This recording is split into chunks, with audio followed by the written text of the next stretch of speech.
Olá, turminha do sétimo ano, tudo bem com vocês? Deixa eu colocar a nossa aula de hoje aqui.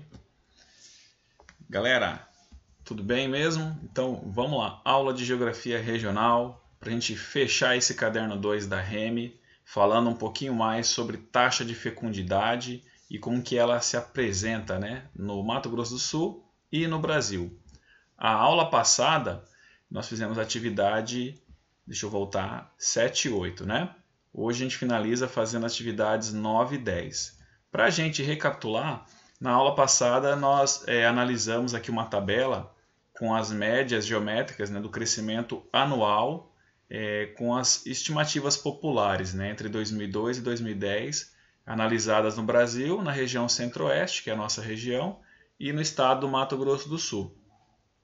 Ao analisarmos, né, esse gráfico aqui, essa tabela, a gente conseguiu perceber que a taxa de crescimento da população ela tem uma expectativa de não crescer tanto, né? O crescimento populacional do Brasil ele está crescendo devagarinho e vai chegar a um certo momento que não haverá mais esse crescimento tão comum, né, que nós vemos aí ano após ano na população. Aí nós teremos então o chamado de um crescimento negativo populacional, que nós vimos isso lá nas atividades anteriores, que eu vou colocar aqui para a gente resgatar. Deixa eu voltar aqui, ó. Deixa eu ver, foi aqui nessa tabelinha, né, que nós vimos que em um determinado momento a população ela não vai ter um crescimento tão significativo assim, tão acelerado no caso do Brasil.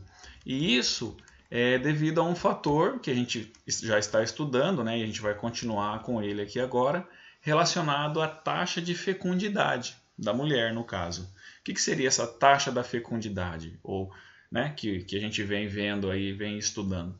A taxa de fecundidade é uma expectativa em relação a quantos filhos a mulher vai ter no período de fertilidade dela, que isso vai em média aí até os 45 anos de idade.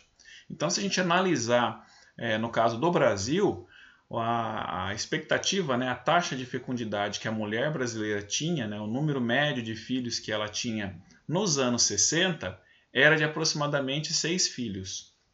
Nos anos 70, com a chegada e o desenvolvimento da pílula, né, dos anticoncepcionais, que a mulher começa a usar, o governo começa a disponibilizar também propagandas incentivando o uso da pílula, esse número de filhos começa a cair na década de 70 também.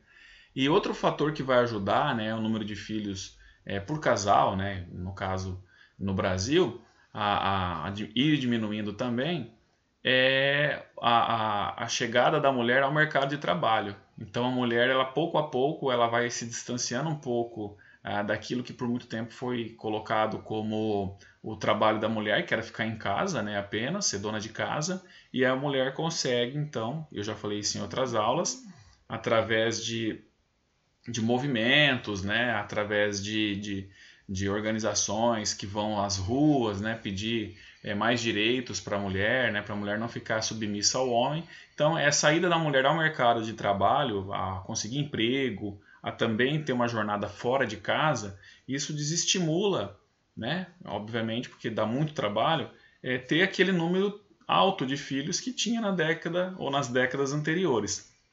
Então, nós já temos aí dois fatores que auxiliaram, né, e vem auxiliando a queda de filhos que a mulher vai ter no seu período de fertilidade até os 45 anos, que é a taxa de fecundidade. Então, nós já tivemos aí o ingresso da pílula do dia seguinte, né, o uso de anticoncepcionais, a chegada da mulher no mercado de trabalho e também um fator muito importante que é o fator da urbanização. Então, a partir do momento que as famílias começam a deixar o campo e também vão começar a viver mais na cidade, né, começa a ter uma população maior vivendo na cidade e não no campo, a mulher também ela passa a gerar menos filhos a cada década que a gente vai vivendo. Para a gente ter uma ideia, eu coloquei aqui para nós uma tabela, aqui, um gráfico com a evolução, né, do número de filhos na taxa de fecundidade do Brasil.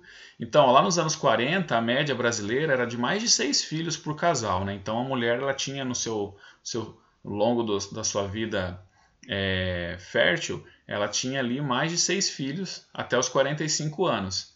Nos anos 50 isso aumentou um pouquinho, nos anos 60 mais um pouco, e aí a partir dos anos 70, né, que a gente tem esses fatores acontecendo, começa a diminuir o número de filhos que a mulher tem ao longo da sua vida. E aí nos anos 80 nós chegamos aí ao número de 4 filhos em média, nos anos 90 2,89, nos anos 2000 2,38 filhos e 2010 1,90. Hoje a mulher, né, em pleno 2021, está tendo menos que 1,71 filho ao longo da sua vida fértil.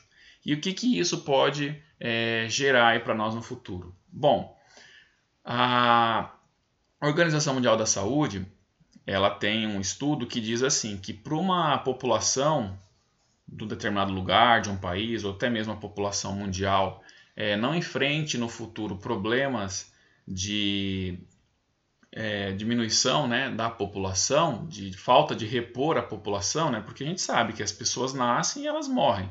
E no meio desse processo, a gente tem que ter uma quantidade um pouco maior de pessoas nascendo do que morrendo, para a população não diminuir, né, e haver também a preservação da nossa espécie. Então, o ideal, segundo a Organização Mundial da Saúde, é que as mulheres, né, os casais ou as mulheres tenham aí, em média, 2,1 filho ao longo da sua vida fértil. Por quê?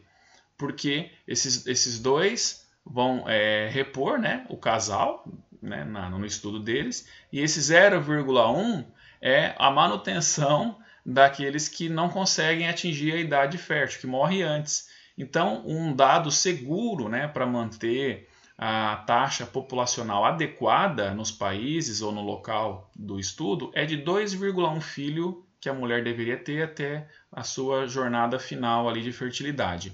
E no Brasil nós estamos tendo um filho a menos nesse levantamento, né? Era para ser 2,01, nós estamos ali abaixo de 1,70. A gente está diminuindo então esse crescimento por filho, né?